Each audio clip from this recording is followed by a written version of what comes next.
Michael for 23 years, and it's just a nicer friend you can never have, and I'll love him forever. I loved Michael very much, mainly because he was even wicked and twisted, and I will carry his memory with me forever, and he will never be forgotten by many, many, many people around here.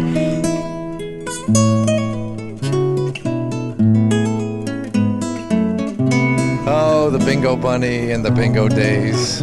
We'll continue the traditions. Thank you, Michael.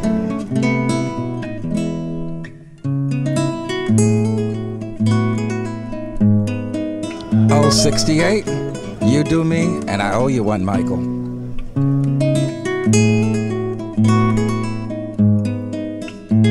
He was always such a help to all of the, the gay organizations in town that we're really going to miss him, and I certainly pray for his soul.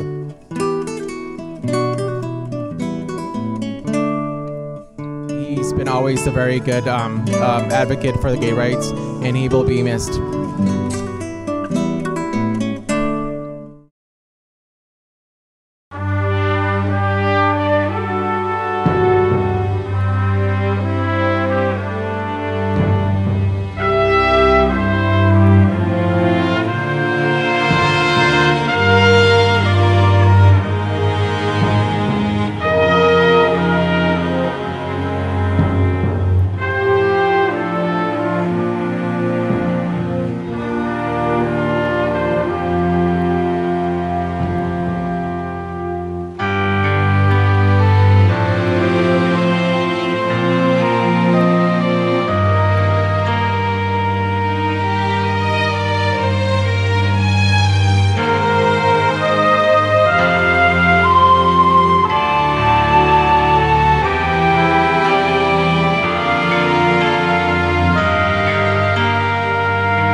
This panel right here, the signature panel, will be the first panel ever in the quilt for somebody who did not die from HIV.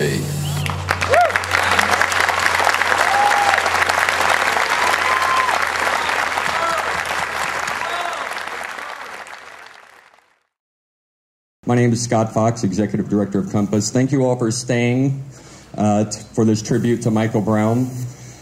I didn't know exactly how to start this evening, and, I kind of remembered a story I heard a few years ago. There was an experiment, if you remember, called Biosphere. And in the Biosphere, it was like a fully self-contained environment where people lived. They grow their own food. There were trees and plants. And, after a while with the trees, what started to happen is the branches started to collapse. And the scientists discovered that trees need wind to gain their strength. And we all gather here this evening to honor a man who over the last 20 years has been a constant source of winds of change in the social justice movement for Palm Beach County, and his name is Michael Brown. If it wasn't for what he did in this community over the last 20 years, our community would not be as strong as it is today. I'm not sure that we could have endured the storm that each of us felt personally when we learned the news of what happened to Michael. I've known him 20 years. I came out in Roosters in 1985, and he has been a major part of my life, my entire adult life. He is my friend, he's part of my family, and he's part of my community. We have over here several members of Michael's family, and I want each and every one of you to know you are now a part of my friends, my family, and our community. We are here for you this evening to celebrate Michael's life.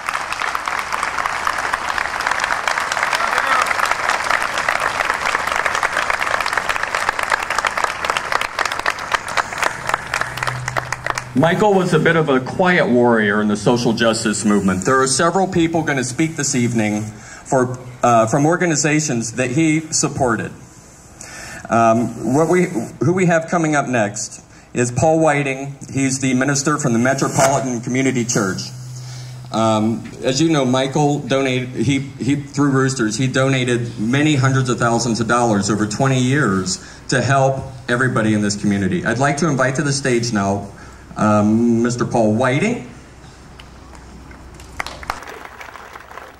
We have different ways of praying. Now, I'm not suggesting that my way of praying is any better than anybody else's. But prayer is about sharing a journey, and it's about sharing a burden. So I want to invite you to hold somebody that you love or somebody that you know is hurting. And when we pray, we give thanks for the life of Michael, who by anybody's measure was a great man. When we pray, we give thanks for the lives he touched, transformed, changed, helped in so many ways. And when we pray, we share a journey with those who are hurting. So I'm going to ask you to keep silence for 1 minute and just pray in your own way as we think about Michael and his great contribution to us.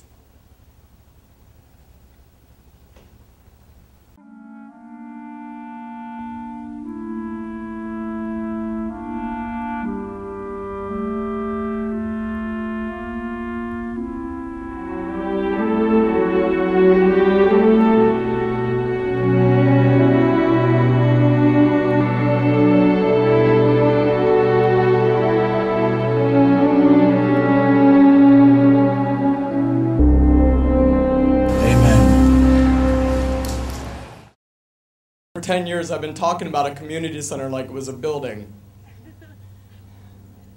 And it wasn't until I lost Michael that I realized that like community centers are people. Because when I got here in 1997, he was the first person I met, like many of the people that I'm looking at. And I'm looking out at all these faces that are familiar to me, and I know that you'd be strangers if I hadn't known him. He gave me a job because social services salaries suck. He lived down the street from me, and because I had a dog and didn't want to leave him alone forever, he let me stay there at night and hang out and bring my dog. In 97, when I didn't have enough money, we aligned our schedules so we could do an AIDS memorial quilt display, and then his family celebrated Thanksgiving with us, even though it wasn't Thanksgiving Day. He introduced me to my partner, and every single time I walked into Roosters, he gave me a hug, and he was able to reach the whole way around me and hold me so tight that you could feel his big smile right up against your face. And every single initiative that we did at Compass or anything in this community, he was always there. And when I stepped down from Compass and my mom came to visit, he spent the entire evening dancing with her, trying to make sure that she was proud of me and all my accomplishments, even though she didn't even understand why she was here.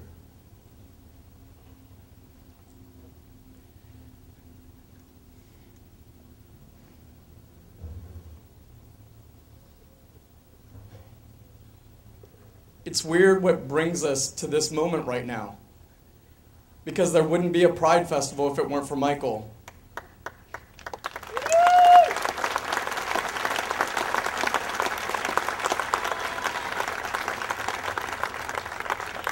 It's impossible to anticipate that we'd be able to celebrate together this way, because if it weren't for the small investments that he made all over the world, and all over, and I mean the world, Africa, the country, Florida, the people in this space right now, we wouldn't be here with the opportunity to celebrate the life that he lived.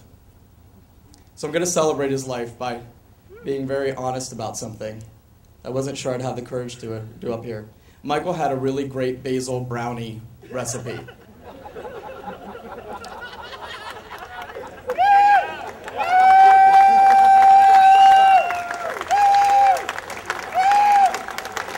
You might not know that, but basil goes great with brownies. Puts you to sleep real damn fast, though. My most memorable Michael moment has something to do with the basil brownie. I was only 23 years old. It was a heartbreaker. I hope everybody here does something that I believe that Michael was trying to do, and that is the things that bring us here that makes us hurt is the thing that brought us here that made us feel connected.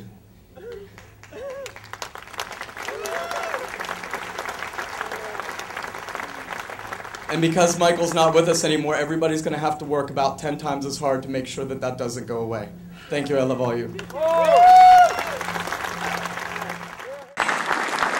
Now involved with CAP as a volunteer and very committed to the organization, but so was Michael. And like many of you, I met him 20 years ago, or almost 20 years ago, and he leaves an incredible void in my heart, but also a very special place in my life. And definitely he was a very, very unique person in so many ways, not only because of his giving, but because of his approach to life, which was to add joy to it. And he added joy to it for all of us. His passion, his commitment, his dedication to our community makes us stronger today, and even more proud on this Pride Day than ever before. We can be very proud as gay people, but very fortunate that he was in our life so that there was this foundation for pride. I say that from the deepest part of my heart. I love being gay, and seeing Michael made me happy and proud to be gay. It was a gift that he gave me. He was a friend to all in so many ways. His friendship just followed him. His friendship expanded beyond who he was because of all that he gave to so many of us. And in so many ways, in the gay community, he was a silent leader. He didn't have to be up front and out front in order to make a statement. His presence made a statement. His being made a statement. We were very, very fortunate that he was in our life. He will be remembered as a legend in the gay community. And when the history of this gay community is written, he will be on the cover of that history. And we will be fortunate that he is on the cover of that history. He lived by something that I call the paradoxical commandments. And there's something that I have learned to live by, and I wanted to share them with you. People are illogical, unreasonable, and self-centered, but love them anyway. If you do good, people will accuse you of selfish, ulterior motives. Do good anyway. If you are successful, you will win false friends and true enemies. Succeed anyway. The good you do today will be forgotten tomorrow, perhaps, but do good anyway. Honesty and frankness make you vulnerable. Be honest and frank anyway. The biggest men and women with the biggest ideas can be shot down by the smallest men and women with the smallest minds. Think big anyway. People favor underdogs, but follow only top dogs. Fight for a few dogs anyway. What you spend years building may be destroyed overnight. Build anyway. People really need help, but may attack you if you do help them. Help people anyway. Give the world the best you have, and you might get kicked in the teeth. Give the world the best you have. Give it to them anyway. That's the way he lived his life. He was there for all of us and every one of us. He was a legend in our time. Last year, CAP gave him our annual Cappy Award, and he came over to me and he said, "You know, I don't deserve this." And I said, "There's no one who deserves this more." He deserves to be awarded and recognized and valued for many, many lifetimes to come. Michael, may you rest in peace. Your legacy will go on for decades and many lifetimes and many gay generations to come. Thank you very much. It was a Sunday night when I had decided to join some friends at Tacky's in Fort Lauderdale, so you all know this was a long time ago. It was a place that we loved to go on Sundays. I had gone to the back bar when I noticed that somebody had dropped some money. So I pointed it out to him, and that person was Michael Brown. Little did I know that that was the beginning of what would be decades of amazing adventures with this great man. In the beginning, I would drive up to Palm Beach to see him. I would stop at the bar. Sometimes I'd just come up for dinner.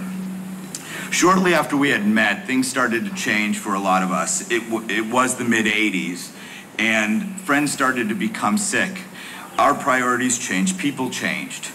Then in 1988, I became very heavily involved with the Names Project, coordinating the first display of the quilt at the Miami Beach Convention Center the following year. At that time, we were reaching out to all South Florida bars for their supports, and Roosters was no exception because I felt, I had it in there. I had Michael. Michael was always a good in. Yep. Always. Michael was so amazing with his endless energy and enthusiasm, and I knew that one day I would convince him to join us and help with the work that we were doing.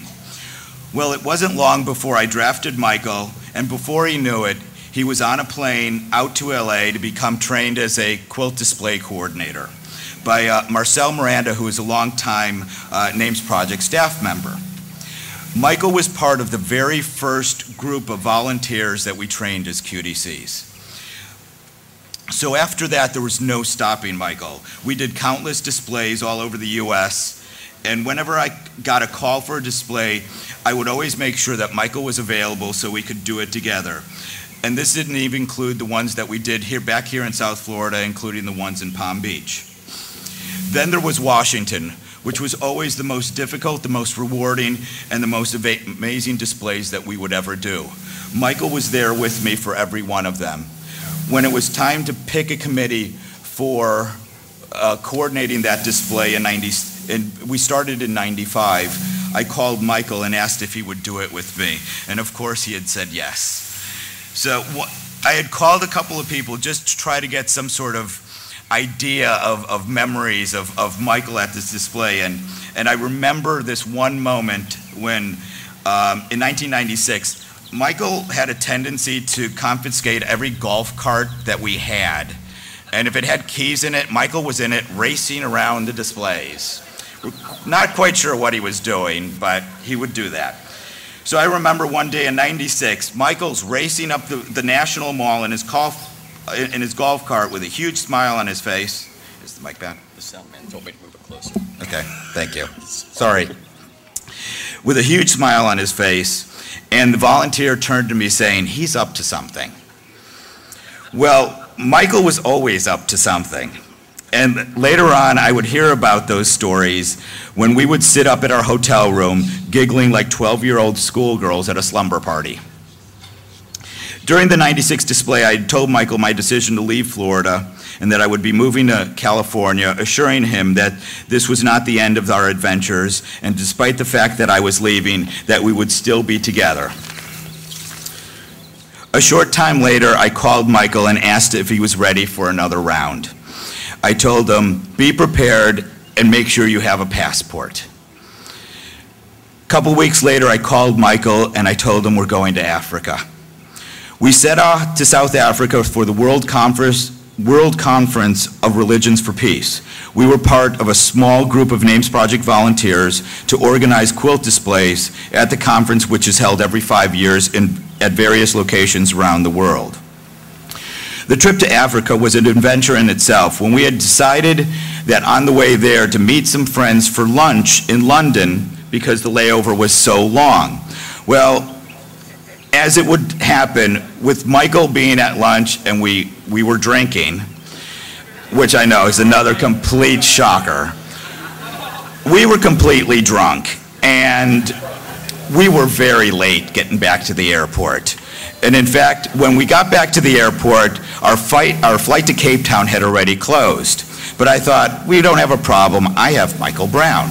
So I kind of turned to Michael and I'm like, you gotta get us on the plane. Well, within 30 minutes, both of us were on the plane with our quilt, thanks to the charm that was Michael Brown.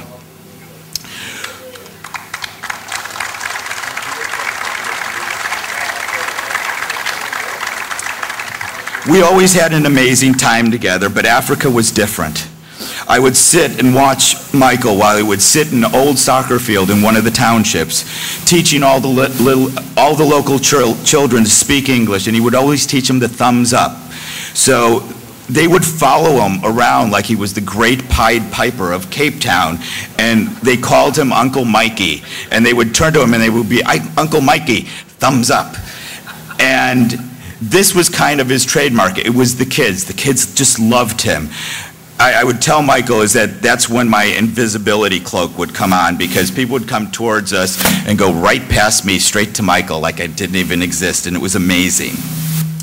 We would return to Africa several times after that first trip, and on his last trip during the International AIDS Conference, Michael acquired one of the large banners that hung in the main conference room. There was kind of an old Names Project tradition is to kind of like borrow things, acquire things from distant lands and send them back to Gert at the Names Project, who drove down here from Atlanta. He would always take things and put a note on it and says, this is for Gert. So he got this huge banner and he wrapped it in the quilt, sent it back to the Names Project, and that banner still hangs today in the warehouses in Atlanta.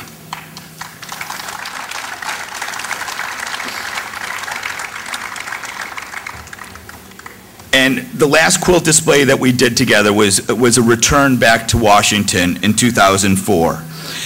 It was like time had stood still. We both had gotten older, but we were still the two 12-year-old schoolgirls giggling and laughing at boys. My hair had thinned over the years. I actually had hair before.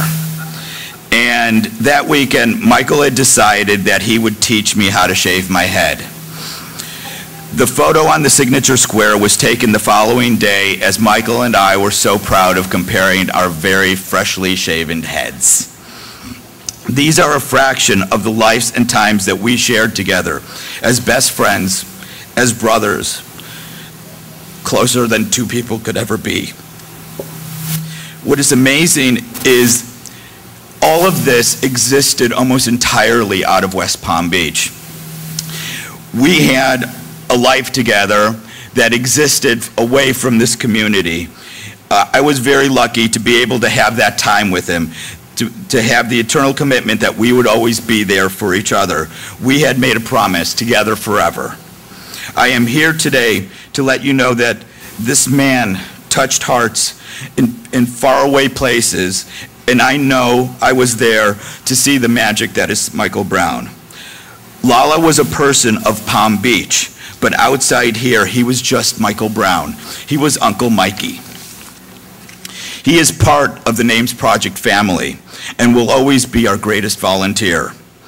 We have spent 21 years honoring our friends, and today I honor my greatest friend of all, my brother, my friend, the love of my life, my soulmate. My friend Martin called me from Paris when he heard of Michael's passing, and he gave me a quote which I feel is appropriate for him today. It says, "Never doubt that a small group of thoughtful, committed citizens can change the world.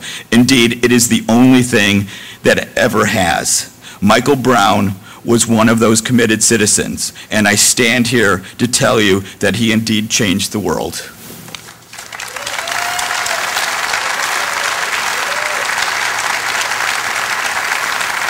Thank you, Jerry.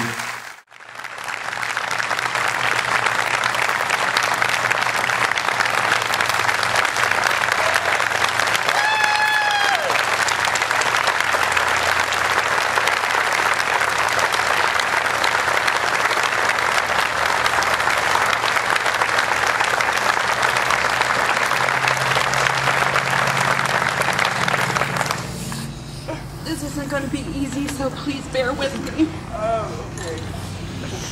On behalf of our family, I would like to say thank you for the overwhelming show of support that you've shown for the man you lovingly refer to as Lala. But to our family, he's simply Mike, or son number 4, or maybe daughter number 1.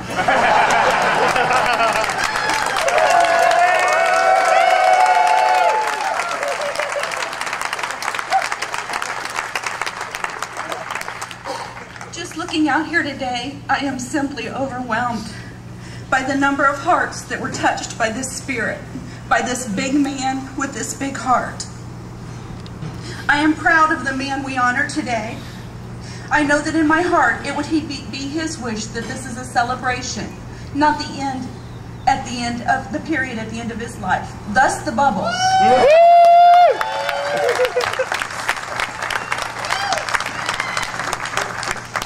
I know without any reservation, Mike's spirit will continue to touch us. He'll empower us forever to make a difference. Mike had a favorite saying as a teen. Cutting up with his friends at home, it was always with a twist. This is the way he lived his life. Mike, this one's for you. With a twist. Mike once told me he just didn't want to be another gay man from a small town. He wanted to be a gay man that made a difference. Mike, you definitely achieved that goal.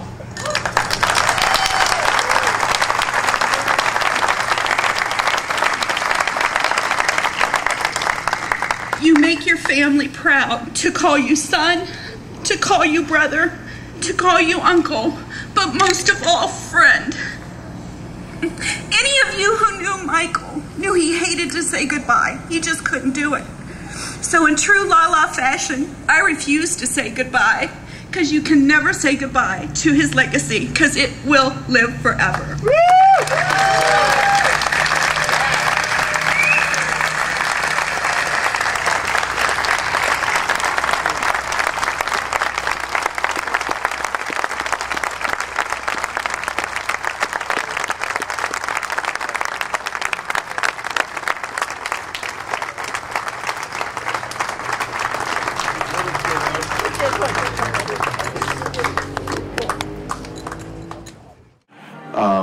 This is a video tribute we put together for Michael, a celebration of his life.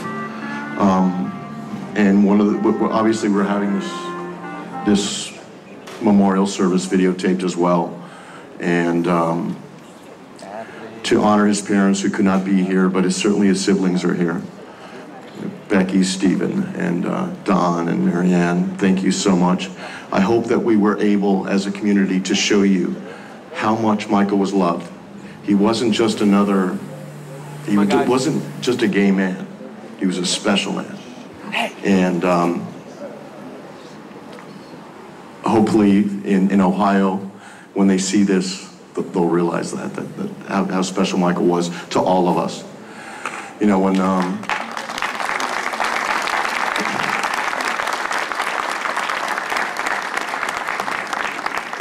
it's pretty amazing when you realize the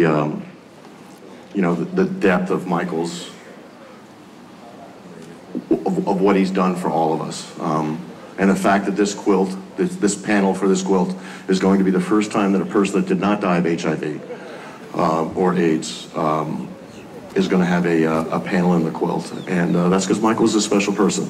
He's a first in a lot of things. You know, Michael, we love you. We will never forget you. Never. And we're here today to honor you. And that's what's kept us, Michael Brown's family and our Roosters family, together over the last week, is that, you know what? We wanted to honor Michael.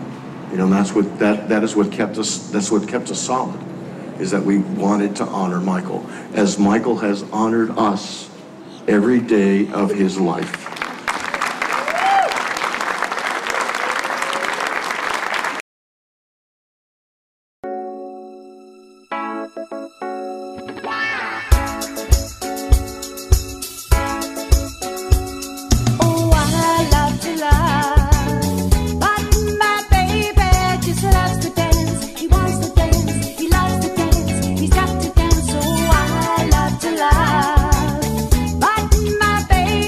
Just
Have I told you lately that I love you? Have I told you there's no one else above you? Fill my heart with gladness, take away all my sadness, ease my troubles, that's what you do.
Take away my sadness, ease my troubles, that's what you do.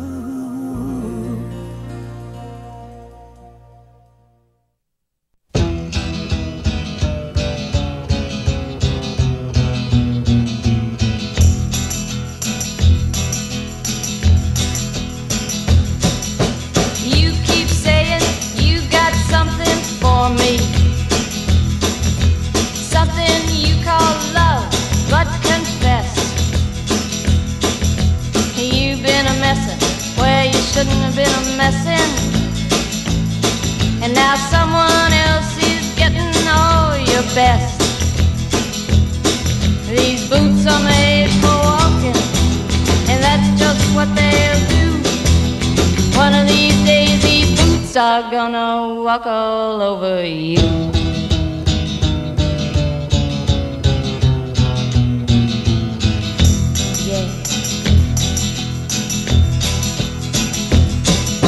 You keep lying when you ought to be truthing,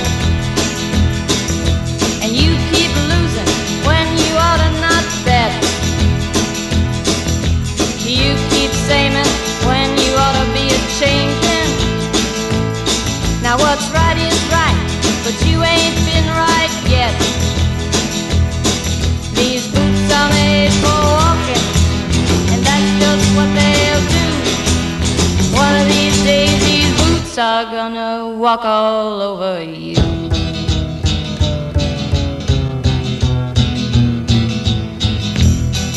Are you ready, Boots? Start walking.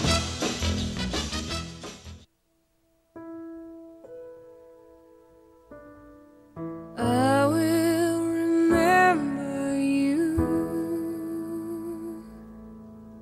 Will you remember me? Don't let your life pass you by. Weep not for the memories. Remember the good times that we had. Let them slip away from us when things got bad.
one day I'll wish upon a star and wake up where the clouds are far behind me, where troubles melt like lemon drops away above the chimney tops. That's where you'll find me, somewhere over the rainbow. Bluebirds fly over the rainbow. Why then, oh why can't I?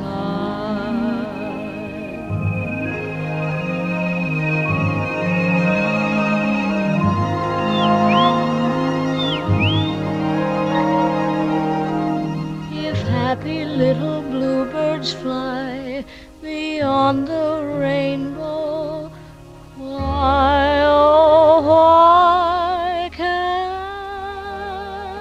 I?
Yeah, come on, give it up. Michael Brown, I love him too. I miss him too. We had a great Pride Fest. If that man wasn't here, if he didn't exist, we wouldn't all be sitting here today. We wouldn't have a wonderful festival. We wouldn't have all the work we've got in the community.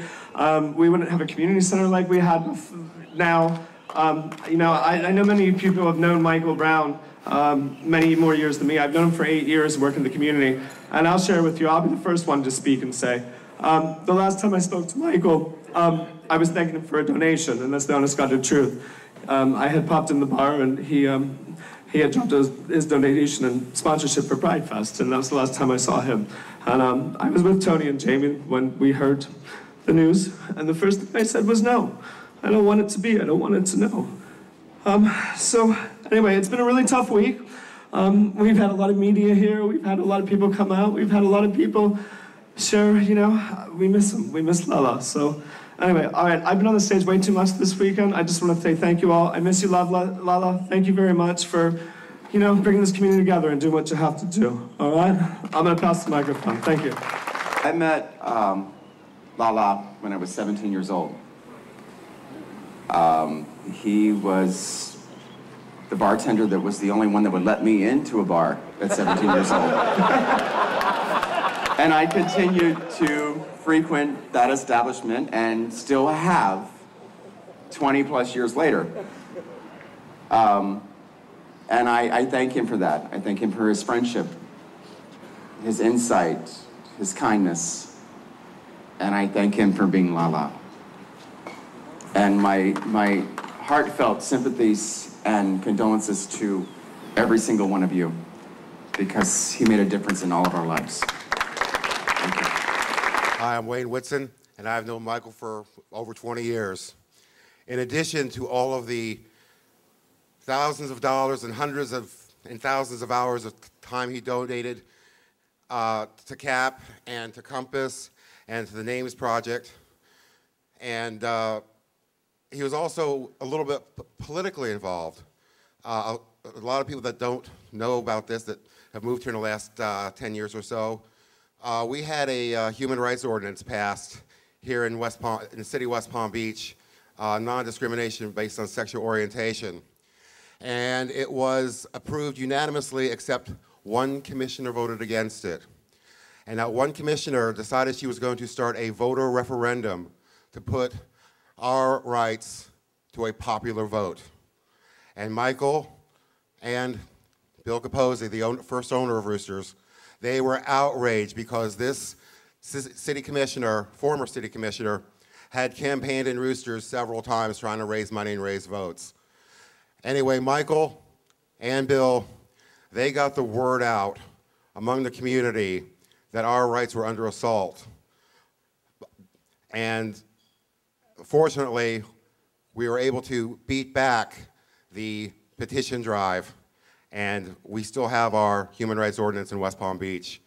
So Michael just did everything in a big, big way. You could never, ever call Michael Brown a Grinch, because the Grinch, his heart was 2 sizes too small, and Michael's was at least two sizes too large. Thank you. We have here one of the most interesting people that I think I've met since I went to work at Compass, Miss Vicky, 26 years with Pride South Florida. Thank you. And out of those 26 years, I knew Michael about 22. There was never a time when I was in his bar asking for anything that we didn't get. I worked for the bar twice as an entertainer, 6 months at a time.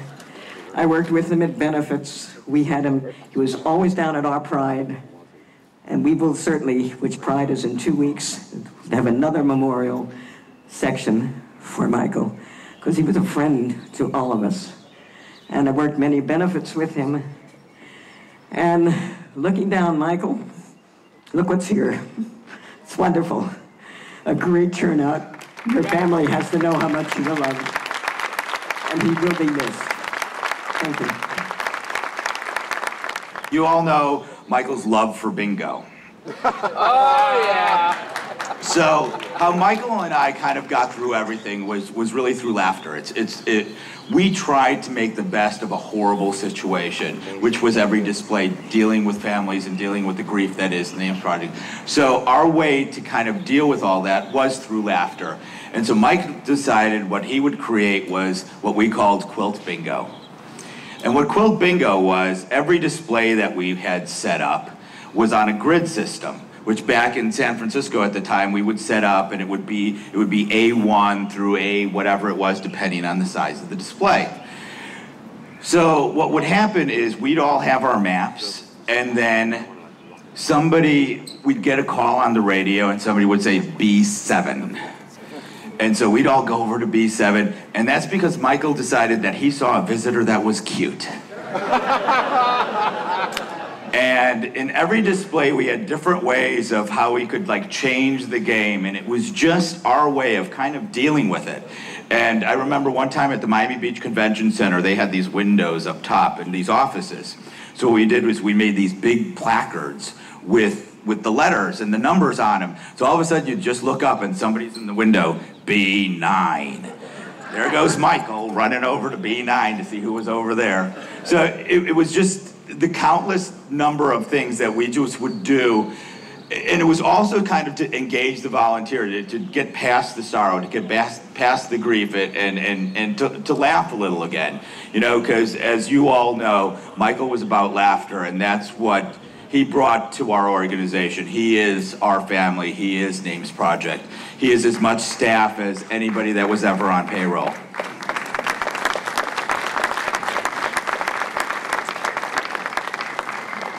When word got out of what had happened, I spoke with Mike Smith, one of the co-founders of the Names Project, and I know that Gert spoke with Cleve Jones. And I'm just going to say what Cleve had said, is the fact that Cleve is a man that I've known for a long, long time, and that's a man that doesn't have a hard time with coming up with something to say. When he heard about Michael, he had no words. Because Cleve was with Michael and I in Africa, and we spent that time together. So it says a lot. It says about the impact of Michael. So here's Gert, the one and only, the famous Gert. Hi. The Michael I knew, well, I always used to call him a wicked, evil, twisted, fabulous man who got endless joy out of tormenting me and getting me. And I had to go to, I don't know if you guys are familiar with Sebastian. There's a cult or an ashram or something up there that I had to go up to in order to help them, people with some panels. And Michael very generously said he would take me up there, knowing full well that he would be able to torment me properly. As he's driving up there, I came from the Jim Jones, in San Francisco thing where they do the Kool-Aid stuff, cults. And so I was panicked out of my mind to have to spend the night up there. And he knew they were going to have a great big party there, and so he drove me up, brought me in, and went out of his way to make sure that I was to get a cup of Kool-Aid. Anyway, and I just remember, and then as he left me, I said, "You're not leaving me here." And I had the wicked, evil, horrible laugh as he drove away. So I loved him very much. And